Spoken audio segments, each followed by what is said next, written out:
जय हिंद साथियों। स्वागत है आप सभी का हमारे YouTube चैनल ज्ञान आरबीएल में। दोस्तों, आपको पता है कि हम भाग 5 देख रहे थे। भाग 5 का ये दूसरा पार्ट है, ठीक है। भाग 5 देख रहे थे संघ, ठीक है। और उसमें दोस्तों हमने पहले पार्ट में संघ के बारे में बताया था। आज हम इसी भाग 5 के अंतर्गत जो आते हैं राष्ट्रपति महोदय, उनके बारे में देखेंगे।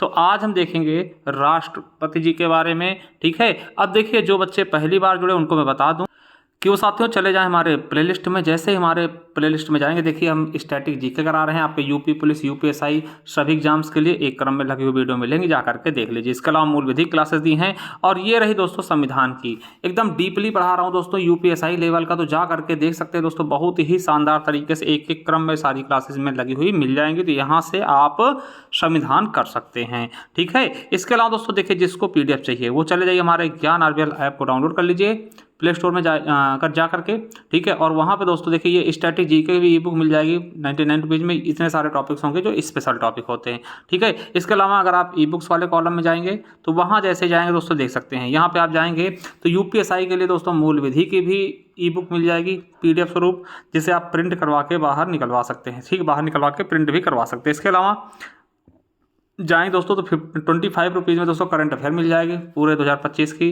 ठीक है। आपके दोस्तों कंप्यूटर मिल जाएगी, कंप्यूटर की ई बुक आपके यूपी ट्रिपल एससी एग्जाम्स के लिए।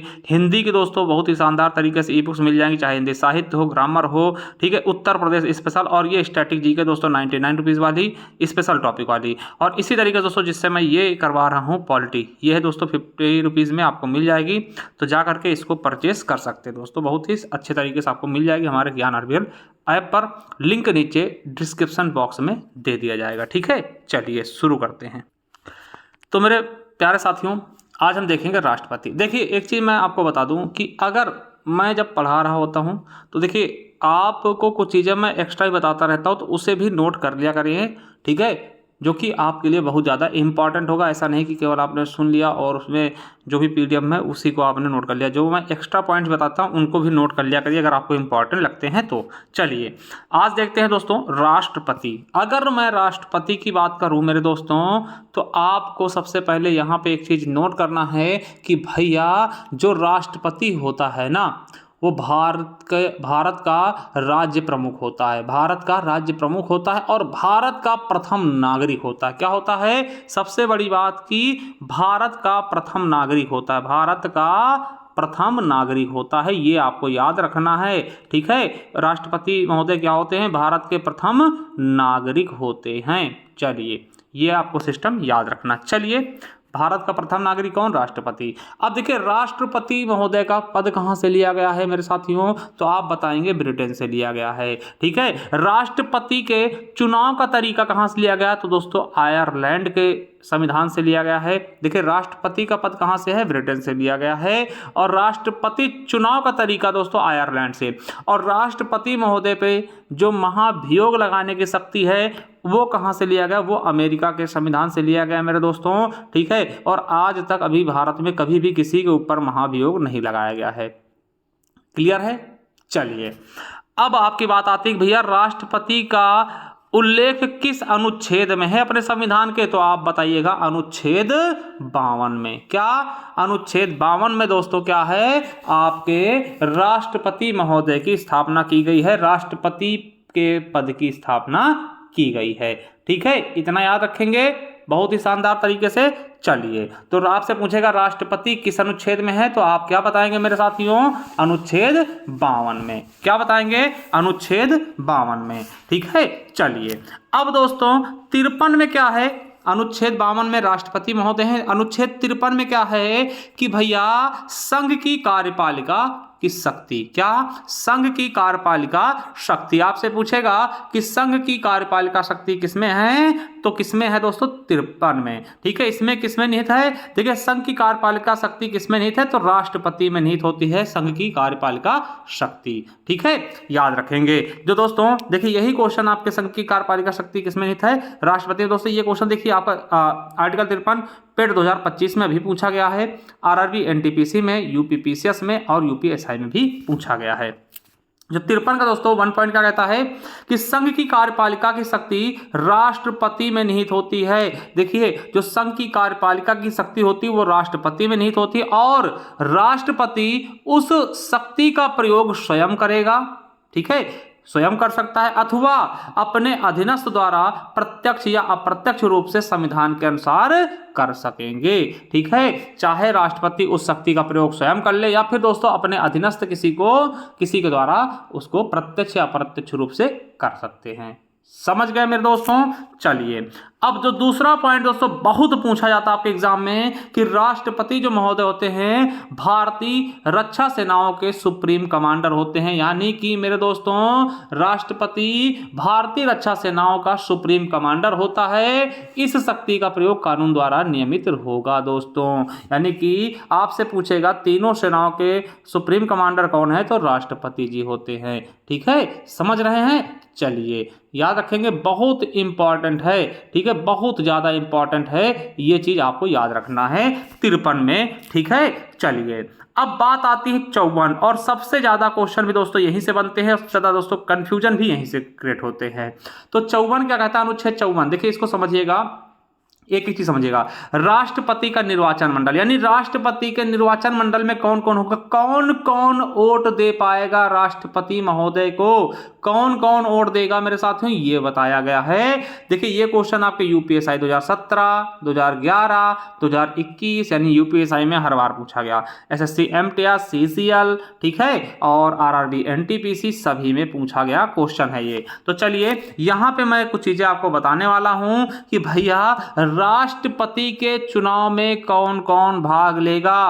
पहला दोस्तों लोकसभा व राज्यसभा के निर्वाचित सदस्य।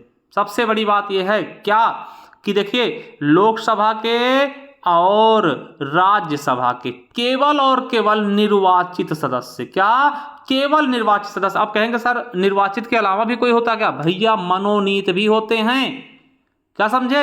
राज्यसभा में आपको पता है कि 12 सदस्य राष्ट्रपति महोदय मनोनीत करते हैं, वो राष्ट्रपति के उसमें वोट नहीं दे सकते। राष्ट्रपति के चुनाव में राज्यसभा में जो दोस्तों 12 सदस्य मनोनीत करते हैं राष्ट्रपति महोदय, वो राष्ट्रपति के चुनाव में भाग नहीं लेंगे। और आपको पता है पहले कि दोस्तों लोकसभा में भी दो एंग्लो इंडियन की नियुक्ति होती थी राष्ट्रपति महोदय, मगर दोस्तों इसको हटा दिया गया है। तो ये तो पहले भाग नहीं लेते थे, अब तो हटा ही दिया गया है। तो याद रखेंगे, केवल दोस्तों निर्वाचित सदस्य, लोकसभा व राज्यसभा के सभी निर्वाचित सदस्य भाग लेंगे, याद रखिएगा। और सभी राज्यों के विधानसभा के निर्वाचित सदस्य, सभी राज्यों के दोस्तों जितने भी राज्य हमारे, सभी राज्यों के विधानसभा के निर्वाचित सदस्य महोदय भाग लेंगे। समझ गए, बहुत अच्छे से, बहुत ही शानदार तरीके से, ठीक है। तो ये लोग भाग लेंगे। इसके अलावा अभी राज्य की बात की, अब केंद्र शासित प्रदेशों में कौन कौन, दिल्ली व पुदुचेरी विधानसभा के निर्वाचित सदस्य भी भाग लेंगे चुनाव में, ठीक है। केवल और केवल दोस्तों केंद्र शासित प्रदेश में दिल्ली पुदुचेरी विधानसभा के निर्वाचित सदस्य। दोस्तों यह 70वां संविधान संशोधन 1992 में जोड़ा गया। अब दोस्तों आपको पता है कि जम्मू कश्मीर में भी विधानसभा हो चुका है, तो यहाँ के भी सदस्य आगे चल के भाग लेंगे, ठीक है। अब समझिएगा यहाँ पे मैंने क्या क्या बोला आपसे, क्या क्या बोला कि भैया लोकसभा के सदस्य भाग लेंगे, राज्यसभा के सदस्य भाग लेंगे, और सभी राज्यों के विधानसभाओं के सदस्य, है ना, सभी राज्यों के विधानसभाओं के, यानी कि जितने भी राज्य हैं आपके, ठीक है दोस्तों 28 राज्य, इनके सभी के विधानसभाओं के सदस्य भाग लेंगे। अब देखिए लोकसभा के कौन, निर्वाचित। तो दोस्तों आपको पता है कि लोकसभा में निर्वाचित सदस्य वर्तमान में कितने हैं, 233। कितने, 233। और 12 क्या है दोस्तों, मनोनीत। तो 12 आपके नहीं भाग लेंगे। अधिकतम दोस्तों है ना 255 है, 233 भाग लेंगे, ठीक है। 12 तो मनोनीत होते हैं, ठीक, ये भाग नहीं लेंगे, ठीक है। राज्यसभा, सॉरी ये लोकसभा का है, समझिए, ये राज्यसभा का जो हमने 233 बताया राज्यसभा का है, ठीक है। राज्यसभा के 233 सदस्य, एक बार समझिएगा कि राज्यसभा के दोस्तों टोटल 255 सदस्य हैं। 255 में से दोस्तों 233 सदस्य क्या होते हैं, ये निर्वाचित होते हैं, ये वोट करेंगे, और 12 सदस्य दोस्तों राष्ट्रपति चुनते हैं, ये मनोनीत किया, ये वोट नहीं देंगे, ठीक है, मनोनीत करते ये वोट नहीं देंगे। वही दोस्तों लोकसभा की बात कर लें तो लोकसभा में दोस्तों 545 होते हैं। ठीक है दोस्तों, 543 सदस्य यहाँ पर 543 सदस्य भाग लेंगे जो कि निर्वाचित होते हैं। और 2 सदस्य दोस्तों जो एंग्लो इंडियन नियुक्त किए जाते थे वो अब खत्म कर दिए गए। 104वां संविधान संशोधन द्वारा वो पहले भी भाग नहीं लेते थे, अब तो खत्म ही कर दिए गए। वहीं सभी राज्यों के विधानसभाओं सदस्य अगर मैं बात करूं, जैसे हमारे उत्तर प्रदेश का है तो यूपी में दोस्तों कितने सदस्य हैं? 403। ठीक है, एक और था दोस्तों, एंग्लो इंडियन की नियुक्ति राज्यपाल करता था, मगर दोस्तों उसको हटा दिया गया है 104वें संविधान संशोधन द्वारा। ठीक है, तो ये भाग नहीं लेंगे। ठीक है, समझ रहे हैं? तो दोस्तों याद रखिएगा कौन कौन भाग लेगा, दोबारा समझ लीजिए। लोकसभा व राज्यसभा के निर्वाचित सदस्य, सभी राज्यों के विधानसभा के निर्वाचित सदस्य, और दिल्ली और पुदुचेरी और जम्मू कश्मीर भी अब ऐड हो जाएगा, इनके दोस्तों निर्वाचित सदस्य भाग लेंगे। मनोनीत कोई भी सदस्य भाग नहीं लेगा। समझ गए? बहुत ही शानदार तरीके से। ठीक है, आपको पता होगा कि 31 अक्टूबर 2019 से दोस्तों आपका जम्मू कश्मीर भी दोस्तों एक विधानसभा वाला केंद्र शासित प्रदेश बन गया। तो 3 लोग अब भाग लेंगे विधान। देखिए जहां बात आ गई केंद्र शासित प्रदेशों में, तो दिल्ली, पुदुचेरी और जम्मू कश्मीर के भी लोग भी अब विधानसभा के लोग भी भाग लेंगे चुनाव में। ठीक है, और यहीं पर मेरे साथियों कुछ चीजें आपको अगर मैं बताऊं कि कौन कौन भाग नहीं लेगा, तो यहाँ पे अभी फिर से एक बार बता दूं। देखिए क्वेश्चन ये बनते कौन से लोग भाग नहीं लेंगे। अब ये भाग तो लेंगे, बस इनके अलावा कोई भी पूछे मैं बताइएगा। जैसे पूछेगा कि देखिए जो इसमें कौन कौन भाग नहीं लेते, तो संसद के दोस्तों दोनों संसद मतलब हम बताएंगे तो लोकसभा राज्यसभा दोनों। ठीक है, संसद के दोनों सदनों के मनोनीत सदस्य भाग नहीं लेंगे, यानी मनोनीत कहीं भी लग जाए वो भाग नहीं लेंगे। और विधानसभा के किसी भी राज्य के विधानसभा के मनोनीत सदस्य भाग नहीं लेंगे। ठीक है, और जहां विधान परिषद होगा, क्योंकि क्या होता है 7 राज्यों में विधान परिषद है दोस्तों, विधान परिषद के भी सदस्य भाग नहीं, जैसे यूपी में विधान परिषद, तो वो भी भाग नहीं लेंगे। इसके अलावा दिल्ली, पुदुचेरी या फिर जम्मू कश्मीर के भी मनोनीत सदस्य भाग नहीं लेंगे, यानी कोई भी मनोनीत सदस्य भाग नहीं लेगा। ये चीज आपको याद रखना है। जब कोई सभा विघटित हो जाती है तो उसके सदस्य राष्ट्रपति के निर्वाचन में मतदान नहीं कर सकते दोस्तों। अगर कोई सदस्य मतलब कोई भी दोस्तों सभा विघटित हो जाती है तो राष्ट्रपति चुनाव में वो लोग भाग नहीं लेंगे। ठीक है, इतना समझ गए। सिंपल सी भाषा में समझना है कि लोकसभा, राज्यसभा, विधानसभा, ठीक है, लोकसभा, राज्यसभा, सभी राज्यों विधानसभा, दिल्ली, पुदुचेरी, जम्मू कश्मीर के निर्वाचित सदस्य ही भाग लेंगे। इतने चलिए यहां पे सब समझ गए। चलिए ठीक है, इनके अलावा कोई भी दे वो भाग नहीं लेंगे। ठीक है, चलिए राष्ट्रपति का चुनाव आयोग करवाता है, बिल्कुल सही है। अब देखिए राष्ट्रपति का चुनाव लड़ने के लिए यहां पर देखिए बहुत बड़ी बात कही गई दोस्तों कि राष्ट्रपति का चुनाव लड़ने के लिए दोस्तों कितने लोग क्या होने चाहिए, ये भी आपके एग्जाम में पूछा जाता है, कितने प्रस्तावक हों, कितने अनुमोदक हों। तो दोस्तों राष्ट्रपति का चुनाव लड़ने के लिए, नामांकन करने के लिए आपके पास 50 दोस्तों अनुमोदक और 50 प्रस्तावक होने चाहिए। इसके अलावा प्रत्येक उम्मीदवार जो दोस्तों राष्ट्रपति बनना चाहता है दोस्तों वो भारतीय रिजर्व बैंक में जमानत की राशि 15,000 रुपए जमा कराएगा। ये 15,000 रुपए दोस्तों आपको बाद में मिल जाते। कब मिलेंगे? जब आप वैध मतों का 1/6 भाग पा जाते तभी आपको 15,000 रुपए मिलेंगे, नहीं तो पैसे जब्त हो जाते, जिसको कहते हैं ना कि जमानत जब्त हो गई, बेटा चुनाव लड़ने गए थे जमानत जब्त हो गई। ठीक है, तो 1/6 का मतलब कि दोस्तों अगर 600 वोट पड़े टोटल तो 1/6 यानी कि कितने वोट आपको पाने होंगे? कम से कम 100 वोट पाए होंगे, तभी आपको ये पैसे वापस मिलेंगे, अन्यथा ये जब्त कर ले जाएंगे। इसके अलावा राष्ट्रपति या उपराष्ट्रपति चुनाव संबंधित किसी भी विवाद पर न्याय क्षेत्र उच्चतम न्यायालय के अंदर ही आता है, यानी कि अगर राष्ट्रपति और उपराष्ट्रपति के चुनाव में कोई गड़बड़ी होती है, कोई विवाद होता, तो वह उच्चतम न्यायालय के अंदर आएगा और कोई इसमें सुनवाई नहीं करेगा। ये चीजें आपके यूपीएससी में भी पूछी गई हैं। देखिए बहुत अच्छी बात हमने बताई है कि भैया मेरे क्या क्या करना है, 50 अनुमोदक होने चाहिए, 50 प्रस्तावक और 15,000 रुपए आपके जमा होंगे। 15,000 रुपए दोस्तों आपके जमा होंगे। और आपको बता दो मेरे साथियों कि यही चीज जो ये 2 चीजें हमने बताई, 50 अनुमोदक, 50 प्रस्तावक और 15,000 रुपए, ये दोस्तों 1997 में पहले क्या था, मतलब इसके पहले कितने थे, तो 1997 तक दोस्तों क्या था, ये 10-10 दोस्तों होते थे, 10 प्रस्तावक और 10 अनुमोदक होते थे, और जो राशि जमा होती थी वो 2500 रुपए जमा होती थी, जिसे अब बढ़ाकर दोस्तों 15,000 रुपए कर दिया गया है, और 10-10 प्रस्तावक अनुमोदक की जगह 50-50 प्रस्तावक अनुमोदक कर दिया गया है। एकदम अच्छे से समझ में आया।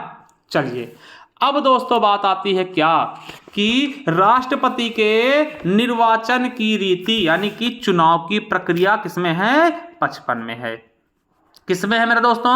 अनुच्छेद 55 में। ठीक है, तो राष्ट्रपति के निर्वाचन की रीति यानी चुनाव की प्रक्रिया किसमें है? अनुच्छेद 55 में। यूपीएसआई में पूछा गया, यूपी पुलिस में पूछा गया, यूपीएसआई 2021 में पूछा गया। कैसे होता दोस्तों? तो एकल हस्तांतरणीय मत के माध्यम से आनुपातिक प्रतिनिधित्व द्वारा दोस्तों ये होता है, यूपीएसआई में ये पूछा गया है। ठीक है, समझ रहे हैं? देखिए साथियों, यहाँ पे देखिए जैसे कि किसी भी राज्य के व्यक्ति ने वोट अपना डाला, यानी मान लिया दोस्तों उत्तर प्रदेश के एक व्यक्ति ने, ठीक है, मान लिया एक दोस्तों विधायक हैं, ठीक है, उन्होंने दोस्तों वोट दिया, तो उनका क्या एक ही वोट गिना जाएगा? नहीं दोस्तों, यहाँ पर उस वोट के का मतमूल्य गिना जाता है। ठीक है, और सबसे अधिक मतमूल्य कहाँ का है? उत्तर प्रदेश का है। तो कैसे दोस्तों निकालते हैं? एक विधायक के दोस्तों वोट का मतमूल्य कितना होगा? तो किसी भी राज्य की जनसंख्या ऊपर लिख देते हैं, राज्य की जनसंख्या, और नीचे विधानसभा के कुल निर्वाचित सदस्य, विधानसभा के कुल निर्वाचित सदस्य कितने हैं वो लिखेंगे, और गुणे दोस्तों 1000, यानी कि राज्य की कुल जनसंख्या दोस्तों कितनी है? मान लिया दोस्तों राज्य की टोटल जनसंख्या कितनी है? 1000 है, और उस राज्य में कुल निर्वाचित सदस्य कितने हैं दोस्तों? कुल निर्वाचित सदस्य कितने हैं, यानी कि वहां के विधानसभा के सदस्य कितने हैं टोटल? मान लिया दोस्तों कितने हैं? आपके 10 हैं। ठीक है, और गुणे दोस्तों 1000 कर देंगे, यानी 1000 से 1000 कट जाएगा, यानी एक विधायक की वैल्यू, मत वैल्यू दोस्तों 10 हो जाएगी। ठीक है, तो इस तरीके से निकालते हैं कि राज्य की टोटल जनसंख्या। ठीक है, और आपको पता है कि सबसे ज्यादा जनसंख्या उत्तर प्रदेश की है, इसीलिए उत्तर प्रदेश के विधायक का मतमूल्य सबसे अधिक होता है। जिसने भी दोस्तों उत्तर प्रदेश को पार कर लिया उसकी जीत लगभग सुनिश्चित हो जाती है। ठीक है, चलिए, और दोस्तों इसी आधार पर मैं बताऊं तो सबसे ज्यादा दोस्तों उत्तर प्रदेश के एक विधायक का मतमूल्य कितना है? 208, जो कि सर्वाधिक है। ठीक है, और सबसे कम कहां का है? किस विधायक का मतमूल्य है दोस्तों? तो सबसे कम दोस्तों सिक्किम के विधायक का मतमूल्य है दोस्तों 7 वोट के बराबर, यानी एक विधायक वोट देगा तो लगभग उसको 7 वैल्यू मिलेगी। और वहीं उत्तर प्रदेश का कोई विधायक देगा 208। अब देखिए इसके जैसे दोस्तों कितने आ जाएंगे? 7 3 21, लगभग दोस्तों 7 दूनी 14। ठीक है, लगभग दोस्तों 300 के आसपास, सॉरी गलती हो गई ना, तो देखिए थोड़ा सा मैथ कमजोर है, ये चीज़ आप समझिएगा थोड़ा सा हमारी भी। ठीक है, तो देखिए कितने वैल्यू आ जाएगा, लगभग कितने गुना है? देखिए अगर हम इसको भाग देंगे तो 7 दूनी 14, 6 बचेगा, और 7 चौक 28, 7 5 35, 7 6 42, 6 48, 6 9 54, और सॉरी 7 7 49, 7 8 56, 7 8 है 56। ठीक है, और 9 7 63 आ जाएगा, सॉरी 63 हो जाएगा, थोड़ा सा मैथ कमजोर है, 63, यानी कि 9 7 63। ठीक है, 7 9 63, लगभग 29, लगभग 30 वोटों, 30 गुना इससे ज्यादा है। ठीक है, तो यानी कि अगर आपको एक सिक्किम के विधायक ने वोट किया और 30 एक उत्तर प्रदेश के विधायक ने वोट कर दिया और 30 सिक्किम के विधायक ने किया, बराबर है, आप ज्यादा नहीं है। ठीक, इसका मतलब ये होता है। चलिए आगे देखते हैं। अब देखिए संसद का मतमूल्य कैसे निकालते हैं? राज्यों को बता दिया। संसद कैसे निकलता है संसद के मत का मूल्य? तो सभी राज्यों के विधायकों का कुल मत है ना, कुल मत मूल्य, सभी राज्यों के विधायकों के मतों का कुल मूल्य। ठीक है, कुल मत मूल्य, और उसके अलावा दोस्तों बटे कर देंगे संसद के निर्वाचित सदस्यों के कुल सदस्यों का मतमूल्य। ठीक है, समझिए, सॉरी मतमूल्य नहीं, क्या होगा? सभी राज्यों के विधायकों का कुल मतमूल्य और बटे संसद के निर्वाचित सदस्यों की कुल संख्या। इसको दोस्तों नीचे रख के आपका इनकी वैल्यू निकालेंगे तो एक संसद के दोस्तों मतमूल्य कितना निकलेगा? 708। अगर एक सांसद आपको वोट देता है तो यानी 708 वोट मिल गए हैं, इतनी मतमूल्य आपको मिल जाएगी। ठीक है, बहुत ही क्रिटिकल चीजें हैं दोस्तों, इनको आपको समझना समझ में आया होगा। आई होप थोड़ा बहुत समझ में तो आया ही होगा। ठीक है, समझ रहे हैं? चलिए यहां पे दोस्तों आपको बता दें कि दोस्तों राष्ट्रपति चुनाव के लिए जनसंख्या के आंकड़े 1971 की जनसंख्या के अनुसार ही होंगे, जब तक कि 2026 के जनगणना के बाद के आंकड़े नहीं रहते। मतलब ये जो मतमूल्य है ये चलता रहेगा आपका 2026 जनगणना के बाद ही दोस्तों आप कर पाएंगे, यानी 2026 के बाद मतलब कब आएगा दोस्तों? 2031 में जनगणना आएगा, उसके बाद ही सीटों का हेरफेर किया जा सकता है, उसके अलावा नहीं। ठीक है, आपको समझ में आया होगा बहुत ही शानदार तरीके से, बहुत ही बेहतरीन तरीके से। अब देखिए अगर मैं बात करूं ना कि दोस्तों इनके चुनाव में होता कैसे है। देखिए अमूमन हम जाते हैं वोट देने, दोस्तों, तो दोस्तों क्या करते हैं, जिसको वोट देना सीधा उसी को देके चले आते हैं, समझ में आई। मगर दोस्तों इसमें समझिए इसमें क्या होता है, इसमें कैसे वोट दिए जाते हैं दोस्तों, तो आप समझिए। मान ले दोस्तों कोई प्रत्याशी ए खड़ा है, कोई बी खड़ा है और कोई सी खड़ा है और कोई डी खड़ा है, ठीक है, डी खड़ा है। तो आप इसमें दोस्तों सबको देना होगा वोट। कैसे देंगे, मान ले दोस्तों आपको ए ज्यादा पसंद, तो ए पे 1 लिख लेंगे। और दोस्तों फिर उसके बाद अगर सोचते हैं अगर ये राष्ट्रपति ने किसको बनाना है, डी को बनाना, तो डी को 2 लिख देंगे। फिर सी को आपने तीसरे नंबर दे दिया और बी को चौथे, यानी सब में लिखना होगा दोस्तों, सब में अंकित करना होगा। मान लिया मेरे दोस्तों, क्योंकि इसमें 50+1 यानी 50% से एक अधिक मत माना जाता है, ठीक है। तो यानी कि कैसे निकालेंगे, तो दोस्तों मान लिया दोस्तों कि क्या होगा कि मान लिया किसी के दोस्तों एक के मान लिया ए जो है वो उसके आए 40% टोटल, ठीक है, 40% आए और इसके 30% आए और इसके 20% हुए टोटल वोट, ठीक है, 40, 30, 70, 80 और इसके 10% मिले, ठीक है। तो अब क्या होगा मेरे साथियों, देखिए अभी किसी को 50% से ज्यादा वोट नहीं मिले हैं, तो अब क्या होगा, जिसके सबसे कम वोट थे, सबसे कम वोट किसके थे, डी के 10%, तो इसको हटा दिया जाएगा। और इसके वाले में जिसने भी दोस्तों, इसके वाले में जिसने प्रथम पे लिखा था, ठीक है, उसके बाद, ठीक है, इसको हटा दिया जाएगा। और जिसने इसको पहली कंडीशन पे चेक किया था, मतलब पहला वोट इसी को दिया था, इसके बाद इसका दूसरा ऑप्शन लेंगे। जिसने दोस्तों इसको पहला दिया, इसका दूसरा वोट किसको दिया था, ठीक है, तो दूसरे वाले के इस पे बढ़ाते जाएंगे। मान लिया इसमें दोस्तों दूसरे वाले ने दिया था 5, है ना, 10 में से 5 इसको दे दिया, ठीक है, और 4 इसको दे दिया और 1 इसको दे दिया, ठीक है। अभी भी दोस्तों इसके 45% हुए हैं, ठीक है। अब फिर से दोस्तों सी वाले को हटा दिया जाएगा और सी वाले दोस्तों जिसने भी दूसरे नंबर पर चुना होगा उनके वोट बांट के दोस्तों 50+1 करा जाएगा, जिससे दोस्तों द्वितीय मतगणना, तृतीय मतगणना ऐसे बोलते हैं ना, तो जैसे कि अब बताएंगे अभी आगे कैसे होता, ठीक है। तो चलिए अब 56 आता दोस्तों कि राष्ट्रपति की पदावधि, उससे दोस्तों कार्यकाल इनका 5 वर्ष का होता है। यूएसएससी सीजीएल में पूछा गया।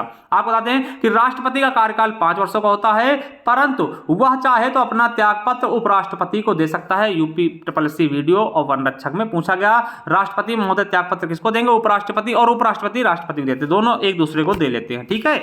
अब देखिए मान ले दोस्तों राष्ट्रपति महोदय उपराष्ट्रपति को अपना त्यागपत्र दे दिए, तो उपराष्ट्रपति का कार्यकाल मतलब काम क्या होगा, तो सबसे पहले दोस्तों याद रखेगा कि जब भी कभी उपराष्ट्रपति को राष्ट्रपति महोदय अपना त्यागपत्र देंगे तो तुरंत उपराष्ट्रपति का काम होगा कि वो इसकी सूचना तत्काल जाकर के लोकसभा अध्यक्ष को दे दे। याद रखिए ये इंपॉर्टेंट है कि जब राष्ट्रपति उपराष्ट्रपति को अपना त्यागपत्र देते हैं उस समय दोस्तों उपराष्ट्रपति का क्या काम होगा, वो तत्काल इसकी सूचना लोकसभा अध्यक्ष को देगा कि हाँ भैया राष्ट्रपति महोदय हमको त्यागपत्र दे दिए हैं, ठीक है। और याद रखना कि राष्ट्रपति अपने पद की अवधि समाप्त हो जाने पर भी तब तक पद धारण करता रहेगा जब तक कि उसका उत्तराधिकारी पद ग्रहण न कर ले, यानी कि जब तक कोई नया राष्ट्रपति ना आ जाए तब तक वो दोस्तों उसका कार्यकाल खत्म होने के बाद भी, यानी राष्ट्रपति का पद कभी खाली नहीं होगा, ठीक है। नोट करके लिख लेंगे कि दोस्तों यदि राष्ट्रपति की पद पर उसकी मृत्यु, त्यागपत्र, महाभियोग या किन्हीं अन्य कारणों से पद रिक्त हो जाता तो दोस्तों उपराष्ट्रपति कार्यवाहक राष्ट्रपति के रूप में कार्य करेगा। परंतु उपराष्ट्रपति का भी पद रिक्त हो तो भारत का मुख्य न्यायाधीश, ठीक है, मुख्य न्यायाधीश, देखिए अगर मान लिया सर्वोच्च न्यायालय का मुख्य न्यायाधीश, अगर मान लिया मुख्य न्यायाधीश भी नहीं है उस समय, तो दोस्तों यदि वो भी नहीं है, तो यदि यह भी पद रिक्त है तो वरिष्ठतम न्यायाधीश दोस्तों कार्यवाहक राष्ट्रपति के रूप में कार्य करेगा, ठीक है। यानी कि आप समझिए, मान लो दोस्तों राष्ट्रपति हैं, कोई राष्ट्रपति हैं, राष्ट्रपति महोदय हैं और राष्ट्रपति की मृत्यु हो गई अचानक से, तो उसी दिन से, जब से मृत्यु हो गई दोस्तों, उसी समय से उपराष्ट्रपति महोदय क्या हो जाएंगे, राष्ट्रपति का कार्यवाहक राष्ट्रपति बन जाएंगे, वो राष्ट्रपति का कार्यकाल संभालने लगेंगे। अगर मान लिया दोस्तों उपराष्ट्रपति का पद रिक्त है, ठीक है, मान लिया अभी समय धनखड़ दिया दोस्तों इस्तीफा दे दिया था, उस समय अगर राष्ट्रपति जी ना होते, मतलब एग्जाम्पल के तौर पे, ठीक है, तो कौन संभालता, तो दोस्तों मुख्य न्यायाधीश संभालते, भारत के मुख्य न्यायाधीश राष्ट्रपति कार्यकाल संभालते, ठीक है, यानी कि कार्यवाहक राष्ट्रपति बन जाते। और मान लिया मुख्य न्यायाधीश भी नहीं होते तो कोई वरिष्ठतम न्यायाधीश भारत का राष्ट्रपति बनता उस समय, ठीक है। तो ऐसा क्या कभी हुआ है दोस्तों कि मुख्य न्यायाधीश तक पहुंचा मामला, बिल्कुल पहुंचा, अभी हम आगे बताएंगे, ठीक है। चलिए अब आर्टिकल 57 का कहता है पुनर्निर्वाचन के लिए पात्रता, यानी कि यूपीएससी पेड 2025 पूछा गया। देखिए 57 में क्या है, पुनर्निर्वाचन, यानी कि आप कितनी भी बार राष्ट्रपति बन सकते, कोई दिक्कत नहीं, आप 10 बार 20 बार 50 बार 100 बार, कोई भी बाउंडेशन नहीं है। ठीक है, क्यों मैं बता रहा हूं, क्योंकि अमेरिका में केवल 2 बार बन सकते हैं। जैसे आपको पता है ट्रंप 2 बार बन चुके हैं, अब ट्रंप कभी अमेरिका का राष्ट्रपति नहीं बन सकते। ठीक है, क्यों, क्योंकि अमेरिका में एक व्यक्ति केवल 2 ही बार बन सकता है। तो यहां पे ऐसा कोई भी चीजें नहीं है। आर्टिकल 58 का कहता है कि राष्ट्रपति निर्वाचित होने के लिए अहर्ता, मतलब राष्ट्रपति निर्वाचित होने के लिए अहर्ता क्या क्या होनी चाहिए, ये आपके लिए इंपॉर्टेंट है। ठीक है, क्या क्या उसके अंदर गुण होने चाहिए। देखिए सबसे जो मेन चीज है मैं इसमें लिखा हूं दोस्तों। अब देखिए ये भी होता है कि भैया वो भारत का नागरिक हो, बिल्कुल भारत का नागरिक हो तभी राष्ट्रपति बनेगा, तो भारत का नागरिक हो। ठीक है, उसके अलावा दोस्तों बोलते हैं कि पागल व दिवालिया ना हो। ठीक है, पागल व दिवालिया ना हो, कोई केस वैसा ऐसी चीजें ना हो। ठीक है, ये चीजें, मगर दोस्तों जो मेन चीज है वो लाभ के पद पर ना हो, ऐसी चीजें मानी जाती हैं। मगर साथ ही जो इंपॉर्टेंट है, सबसे इंपॉर्टेंट क्या है कि भैया वो लोकसभा के सदस्य चुने जाने की योग्यता रखता हो। जो दोस्तों लोकसभा की मतलब जो आप लोकसभा के लिए अहर्ता होती है वही राष्ट्रपति के लिए, मतलब कम से कम वो लोकसभा का सदस्य बन सके, ऐसी योग्यताएं रखता हो, और उसकी एज कम से कम दोस्तों 35 वर्ष हो, कम से कम 35 वर्ष। तो आपसे पूछेगा कि राष्ट्रपति महोदय के लिए आपकी एज कितनी होनी चाहिए, 35 वर्ष। ये क्वेश्चन आपके यूपीएसआई में पूछा गया है, आरआरबी ग्रुप डी में पूछा गया है, आरआरबी जेई में, एनटीपीसी में भी पूछा गया है। अब आपका अनुच्छेद 62 क्या कहता है कि राष्ट्रपति पद के लिए शर्तें। तो दोस्तों राष्ट्रपति पद के लिए शर्तें हो क्या हैं, आपको बता दें यहीं पर राष्ट्रपति का वर्तमान वेतन दोस्तों 5 लाख रुपए है। तो दोस्तों राष्ट्रपति के का दोस्तों रिटायरमेंट होने के बाद इसका आधा दोस्तों राष्ट्रपति को क्या मिलता है, जिसको बोलते क्या बोलते हैं दोस्तों, पेंशन। ठीक है, जैसे कि राष्ट्रपति महोदय रिटायर होंगे उसके बाद दोस्तों 2.5 लाख रुपए उनको पेंशन मिलेगा। अगर दोस्तों इनकी मृत्यु हो जाती राष्ट्रपति की तो इनकी पत्नी को इसका दोस्तों आधा, इसका दोस्तों 50%, मतलब 2.5 लाख का भी 50% फिर इनकी पत्नी को दिया जाएगा। ठीक है, याद रखेंगे। और राष्ट्रपति के वेतन व भत्ते दोस्तों भारत की संचित निधि से दिए जाते हैं दोस्तों, प्रदान किए जाते हैं, याद रखेंगे, ये आपके लिए इंपॉर्टेंट है। चलिए, राष्ट्रपति महोदय की शपथ दोस्तों, शपथ 60 से शपथ। ठीक है, यूपीएससी में पूछा गया। तो राष्ट्रपति को शपथ कौन दिलाता है, तो भारत का मुख्य न्यायाधीश। कौन दिलाएगा, भारत का मुख्य न्यायाधीश के द्वारा या उसके अनुपस्थित होने पर। अगर दोस्तों मुख्य न्यायाधीश नहीं है तो दोस्तों कौन दिलाएगा, तो दोस्तों उसके अनुपस्थित होने पर ज्येष्ठतम दोस्तों न्यायाधीश द्वारा दिलाई जाती है। ये क्वेश्चन देखिए आपके RRB, NTPC, supply inspector, UPSI, RRB JE group D में पूछा गया है। ठीक है, ये चीज आपको याद रखना है कि यानी कि राष्ट्रपति महोदय को मेरे साथियों कौन दिलाएगा शपथ, तो मुख्य न्यायाधीश दिलाएंगे, भारत के सर्वोच्च न्यायालय के मुख्य न्यायाधीश, या फिर दोस्तों ये नहीं है तो ज्येष्ठतम न्यायाधीश कोई भी दिला देगा। ठीक है, अब दोस्तों ये संविधान में किसकी दोस्तों शपथ लेते हैं, तो संविधान का संरक्षण, सुरक्षा और प्रतिरक्षा की शपथ लेते हैं, याद रखेंगे। ठीक है, श्रद्धापूर्वक राष्ट्रपति का पद कार्यपालन करूंगा, संविधान और विधि का परिरक्षण, संरक्षण और परिरक्षण करूंगा, भारत की जनता की सेवा और कल्याण के लिए निरत रहूंगा। ये शपथ इनके द्वारा ली जाती है। ठीक है, किसके द्वारा, राष्ट्रपति महोदय के द्वारा। चलिए अब दोस्तों आर्टिकल 61 आता, बहुत इंपॉर्टेंट है। क्या है, राष्ट्रपति पर महाभियोग लगाने की प्रक्रिया दोस्तों आपके RRB, NTPC, SSC CHSL, SSC CGL और एमटीएस में पूछा गया। आपको बता दें कि संविधान के अतिक्रमण पर दोस्तों ये लाया जाता है। महाभियोग कब लाया जाएगा, संविधान के अतिक्रमण पर। यह संसद की अर्ध न्यायिक प्रक्रिया है, एसएससी में पूछा गया दोस्तों, और यह प्रक्रिया अमेरिका से लिया गया है। याद रखिएगा, जब भी दोस्तों किसी राष्ट्रपति पर दोस्तों महाभियोग लाया जाएगा तो इसकी सूचना 14 दिन पहले राष्ट्रपति महोदय को देना पड़ेगा। ये चीज याद रखेंगे, बहुत इंपॉर्टेंट है, यूपीपीएससी। ठीक है, पूछा गया, यानी पूछा जाएगा कि क्या पूछा जाएगा, महाभियोग लाने से पहले राष्ट्रपति पर कितने दिन पहले उनको सूचना देनी जानी चाहिए, तो कम से कम 214 दिन पहले सूचना देनी जानी चाहिए। ठीक है, अब एक क्वेश्चन बहुत पूछाता है कि भैया किस सदन से लाया जाता है, मतलब शुरुआत कहां से करें, लोकसभा या राज्यसभा, तो दोस्तों कहीं से कर लीजिए। यानी यह प्रक्रिया में संसद दोनों सदनों से सभी सदस्य, देखिए इसमें दोस्तों एक चीज रखेंगे कि इसमें दोनों सदनों के सभी सदस्य भाग लेंगे, चाहे निर्वाचित हो चाहे मनोनीत हो। ऐसे देखिए जब राष्ट्रपति चुनाव हो रहा था केवल और निर्वाचित सदस्य भाग लेते थे, मगर दोस्तों इसको हटाने के लिए निर्वाचित और मनोनीत दोनों लोग भाग लेंगे। ठीक है, इस प्रक्रिया में संसद के दोनों सदनों के सभी सदस्य यानी निर्वाचित हो चाहे मनोनीत हो दोनों भाग लेंगे। केवल लोकसभा और राज्यसभा के लोग ही भाग लेते हैं और सभी लोग भाग लेंगे। और आपको बता दें, आपसे यह क्वेश्चन बहुत पूछता कि राष्ट्रपति पर महाभियोग प्रक्रिया किस सदन से लाई जाती है, दोस्तों किसी भी सदन से ले आइए, चाहे आप लोकसभा से शुरुआत करिए चाहे राज्यसभा से, एक जगह लाने के बाद दूसरे सदन में यहां से पारित होने के बाद यहां भेजी जाएगी। ठीक है, यह प्रक्रिया संसद के किसी भी सदन से लाई जा सकती है। यूपीएससी या आरआरबी एनटीपीसी में पूछा गया। चलिए कैसे लाया जाएगा, तो आप बता दें, इन आरोपों पर संसद के 1/4 सदस्यों, जिस सदन से आरोप लगाए गए हों, कि हस्ताक्षरित होने चाहिए। मान लो दोस्तों लोकसभा से लाया जा रहा है, लोकसभा से लाया जा रहा है, तो इसके 1/4 सदस्य क्या हों, 1/4 सदस्य दोस्तों उस पर क्या करें, हस्ताक्षर कर दें कि हाँ भैया हम इन पर आरोप लगा रहे हैं, उस आरोप के नीचे हस्ताक्षर करेंगे और समझिए हस्ताक्षर कर दिए। फिर महाभियोग का प्रस्ताव 2/3 बहुमत से पारित होने के पश्चात, 1/4 पहले दस्तखत करेंगे और 2/3 से फिर पारित होना चाहिए। पारित होने के पश्चात दूसरे सदन को भेजा जाएगा, यानी कि लोकसभा में लाएगा फिर राज्यसभा भेज दिया जाएगा। ठीक, राज्यसभा भेज दिया जाएगा। ठीक है, भेजा जाता है। ठीक है, 2/3 बहुमत से पारित होने के बाद दूसरे सदन भेजा जाएगा, जिससे इन आरोपों की जांच करनी चाहिए। दोस्तों इसके बाद इन आरोपों की जांच होगी। राष्ट्रपति को भी इस जांच में उपस्थित होने का दोस्तों हक दिया जाता है। यानी मान लिया आपके खिलाफ महाभियोग लाया गया तो आपके आरोपों की जांच होगी, तो दोस्तों आप वहां उपस्थित रह सकते हैं। तो राष्ट्रपति को इनमें उपस्थित होने तथा या फिर दोस्तों अपना प्रतिनिधित्व कराने का अधिकार होगा। यदि दोस्तों देखिए लोकसभा लाया गया था, राज्यसभा लाया गया, अब दोस्तों यदि दूसरा सदन आरोपों को सही पाता है और प्रस्ताव को 2/3 बहुमत से पारित कर देता है, तो दोस्तों राष्ट्रपति को प्रस्ताव पारित होने के बाद, राष्ट्रपति को प्रस्ताव पारित होने के तिथि से ही अपने पद से हटना होगा। यानी कि जैसे दोस्तों ये प्रस्ताव पारित होगा उसी दिन से राष्ट्रपति अपना पद त्याग देगा। और याद रखेंगे कि महाभियोग अभी तक कभी भी लाया नहीं गया दोस्तों, किसी भी राष्ट्रपति पर महाभियोग अभी भारत में नहीं लाया गया है। ठीक है, अमेरिका में दोस्तों डोनाल्ड ट्रंप पे 2 बार लाया जा चुका। ठीक है, चलिए अब अनुच्छेद दोस्तों 62 क्या कहता है कि राष्ट्रपति पद पर व्यक्ति को भरने के लिए निर्वाचन का समय और रीतियां, यानी कि राष्ट्रपति पद पर व्यक्ति को भरने के लिए निर्वाचन का समय और रीतियां क्या होंगी। यानी कि राष्ट्रपति के अनुपस्थित में उपराष्ट्रपति पद संभालेगा, यदि उपराष्ट्रपति ना हो तो सर्वोच्च न्यायालय का मुख्य न्यायाधीश पद संभालेगा, अधिकतम 6 माह तक दोस्तों संभालेगा। उसके अंदर दोस्तों चुनाव हो जाने चाहिए। यूपीएससी में ये पूछा गया है।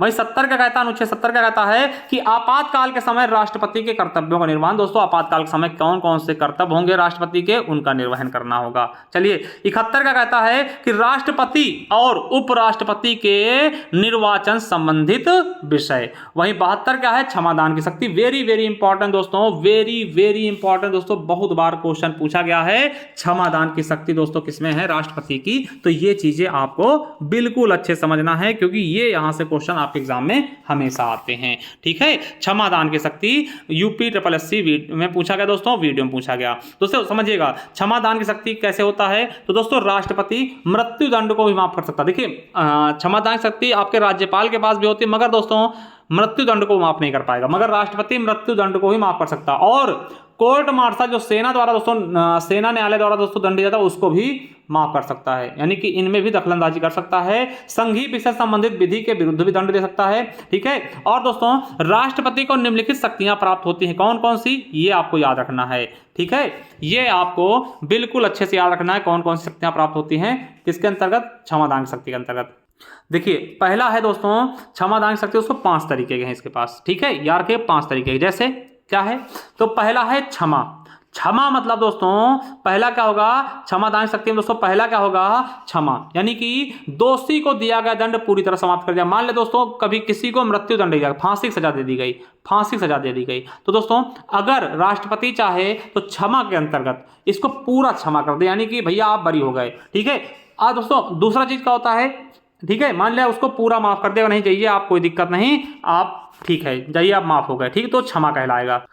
दूसरा दोस्तों क्या है, प्रविलंबन। प्रविलंबन क्या होता दोस्तों, देखिए क्षमा में एकदम क्षमा कर दिया, प्रविलंबन क्या होता समझिएगा। मान ले दोस्तों किसी भी व्यक्ति को मृत्यु दंड की सजा दे दी गई, क्या मृत्यु दंड की सजा दे दी गई, क्या मृत्यु दंड यानी फांसी की सजा दे दी गई है, तो इसमें राष्ट्रपति महोदय के पास क्या होता है कि भैया एक वो इनके पास दूसरा जो प्रविलंबन वाला आदेश होता है, इसके तहत वो क्या करते हैं, विशेष करके मृत्यु दंड के समय इसको थोड़ी देर के लिए रोक देंगे, यानी कि अस्थायी रूप से रोकना। ठीक है, यानी कि अस्थायी रोक लगाना, जिससे दोस्तों मान ले दोस्तों मृत्यु दंड जल्दबाजी में दे दी गई हो तो वो दोस्तों थोड़ी बहुत सुनवाई अपनी कर ले। ठीक है, कोई अगर साक्ष्य वगैरह है, ये चीजें आप समझ सकते हैं कि यानी कि इसका उद्देश्य क्या होता है। देखिए इसका उद्देश्य किसी दंड पर अस्थायी रोक लगाना। ठीक है, इसका उद्देश्य है कि दोषी व्यक्ति का क्षमा याचना अथवा दंड के स्वरूप परिवर्तन की याचना के लिए समय दे देना, यानी कि उसमें परिवर्तन करने के लिए समय दे देना। यानी कि इसका अर्थ होता है थोड़ा सा रोक लगा देना, भैया अभी फांसी मत दीजिए, रुक जाइए थोड़े दिन तक ना।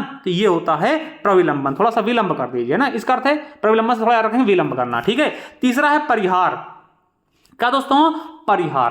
परिहार क्या होता है कि दंड की प्रकृति में परिवर्तन किए बिना दंड की मात्रा को कम कर देना। क्या दोस्तों? दंड की मात्रा को कम कर देना। इसका मतलब क्या होता है साथियों?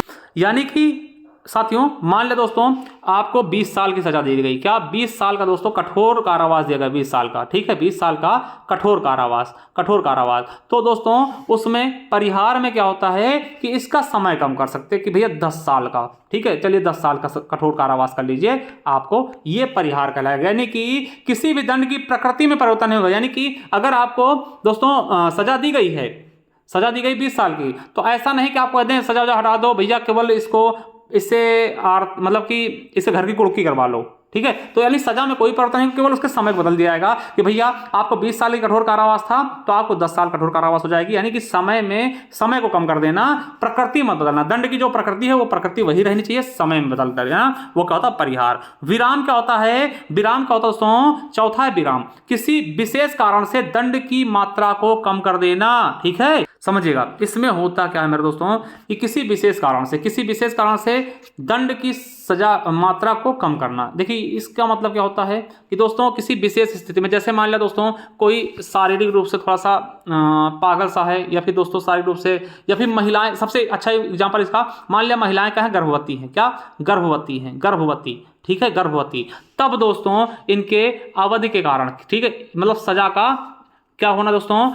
किसी दोषी के मूल रूप में दी गई सजा किन्हीं विशेष परिस्थितियों में कम करना। ठीक है, मान लो दोस्तों कोई गर्भवती है दोस्तों, उसकी सजा को कम कर देना, यानी कि मूल रूप में उसकी सजा को कम कर देना। खास करके अगर विशेष कारण से दोस्तों करते हैं तो विराम कहलाता है, रोक देना थोड़ी देर के लिए। जैसे गर्भवती है कोई, है ना, कि भैया रुक जाइए, गर्भवती है, इसको आप सजा दे रहे हैं, इसका मतलब इसके बालक को भी सजा मिल रही है। या फिर दोस्तों कोई शारीरिक रूप से अपंग है, ठीक है, या फिर उसमें मतलब कि कमजोर, दिमाग में कमजोर है थोड़ा, उसके लिए। लघुकरण क्या होता है? दंड की कठोरता को कम कर देना। क्या मेरे दोस्तों? लघुकरण क्या होता है? दंड की कठोरता को कम कर देना। यानी कि दोस्तों यहां पर क्या होगा कि मान लिया दोस्तों किसी को मृत्यु दंड दिया गया है, तो मृत्यु दंड को दोस्तों क्या होगा, किसी को मृत्यु दंड को क्या कर दिया गया? कहा भैया आप आजीवन कारावास भुगत दीजिए, मृत्यु दंड से कम कर दिया गया, यानी कि लघुकरण छोटा कर देना। ठीक है, देखिए क्षमम क्या होगा? पूरी तरह क्षमा कर दिया जाएगा। और प्रविलंबन में क्या होता है? मान लो दोस्तों मृत्युदंड आपको दिया जा रहा है दोस्तों, कुछ समय के लिए रोक दिया जाएगा, कुछ समय के लिए रोक दिया जाएगा, आप अपने आचार विचार याचना कर सकते हैं। ठीक है, समझ गए?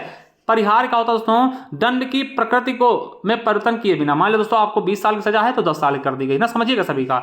और विराम क्या होता है? किसी विशेष स्थिति में आप गर्भवती है दोस्तों, तो गर्भवती कारण आपकी सजा को कम कर दिया जा रहा है। ठीक है, लघुकरण क्या होता है कि दोस्तों कम कर देना एकदम से। किसी भी मान लो फांसी है तो उसको आपने 10 साल मतलब कि आजीवन कारावास कर दिया, आजीवन कारावास है तो उसको 20 साल में बदल दिया, इस तरीके से दोस्तों कम करना। ठीक है, चलिए अब बहुत अच्छे समझ आए होंगे। अब दोस्तों आपका अनुच्छेद 73 का कहता है संघ की कार्यपालिका शक्ति का विस्तार। क्या है मेरे दोस्तों? संघ की कार्यपालिका की शक्ति का विस्तार।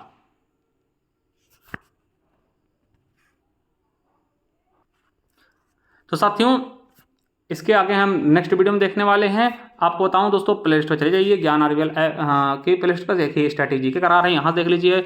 और मूल विधि क्लासेस दे रहे हैं, संविधान क्लासेस दे रहे हैं, पेट की क्लासेस दे रहे हैं दोस्तों, ये सब चीज़ें पढ़ लीजिए। और जिसको ई बुक वगैरह चाहिए हमारे ज्ञान आरबीएल ऐप पे चले जाए दोस्तों, और ई बुक्स वाले कॉलम में जाएंगे तो बहुत सारी ई बुक्स आपको दिख जाएंगी, चाहे वो मूल विधि का हो दोस्तों, और कंप्यूटर हो, हिंदी हो दोस्तों, उत्तर प्रदेश स्पेशल हो, स्टैटिक जीके हो। इसके अलावा दोस्तों ये है जिससे मैं ये ई बुक आपको करा रहा हूँ, पूरा पॉलिटी करा रहा हूँ दोस्तों, ये आप ले सकते हैं 50 रुपये में।